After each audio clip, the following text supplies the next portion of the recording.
Joker is a masterpiece.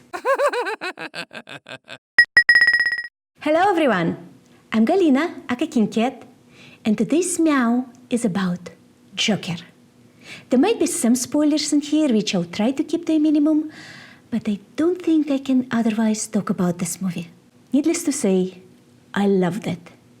I waited for this film ever since I first saw the trailer, and it did not disappoint. Let me tell you what this movie is not. It's not exactly a date night movie, unless of course you like to talk during your dates rather than focus on the actual date, so to say. Though you may get some hand-grabbing action towards the end. It's not a typical comic book movie either, even though the character comes from a comic book. It's also not an action film. There is some action, but it's pretty limited. It's a serious drama. It's a transformation journey of an individual with mental problems from a disturbed guy into a complete psychopath. The film is scary because of how real it feels. And at the same time, it makes you question your sense of reality again and again. I know it's a contradiction, but if you have seen it, you know exactly what I'm talking about.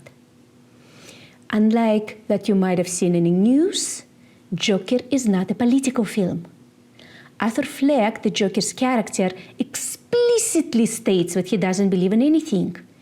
It does show, however, how someone can be turned into an agenda symbol by politically driven individuals, with the help of the media, and how he may like it. Not the politics of it, but the attention and acceptance which he craved his entire life. It very well might be the most important film of the last few years. And it is very relevant to our crazy times when things tend to get over-sensationalized to drive up ratings. I've checked some of the reviews by critics, and when I looked at the negative ones, I wondered if they watched the same film I did.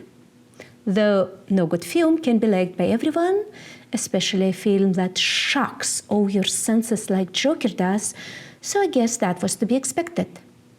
Interestingly enough, almost no one could deny an amazing performance by Joaquin Phoenix, who didn't just play the Joker, but became the Joker for the duration of the film.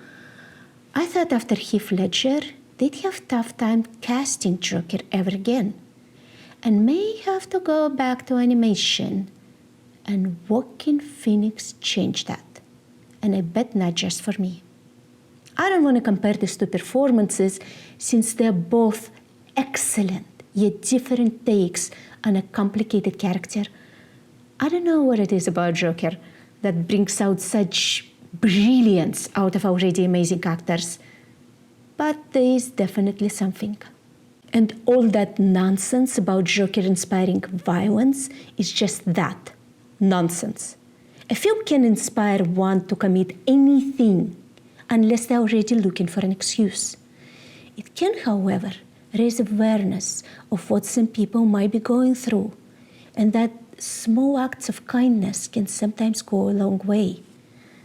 That moment when a little guy needs to open the door got the most sounds in the theater I went to. The film gives a glimpse into the soul of a character most of us hopefully will never encounter in real life. And gosh, it's powerful. Perhaps that's why I love movies with dark undertones so much. They give a chance to see and explore some really broken personalities.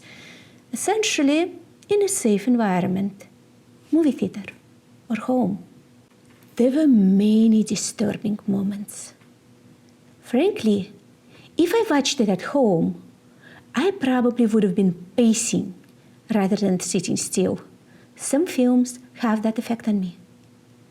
When I analyze the film characters I love, they generally fall into two categories.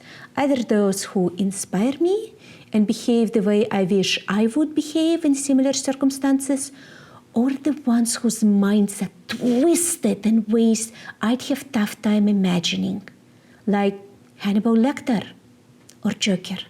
Love to study them.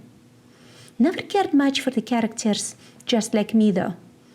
That's what the mirror is for. So, if you haven't seen Joker yet, go and check it out. I'd suggest going with a friend or someone you could talk to after the film ends, because if you're anyone like me, you'd want to talk about it. And if you have seen it, please share in the comments what you thought about it and if you'd like to see it again. I definitely do. Thank you for watching. See you next time. And just smile.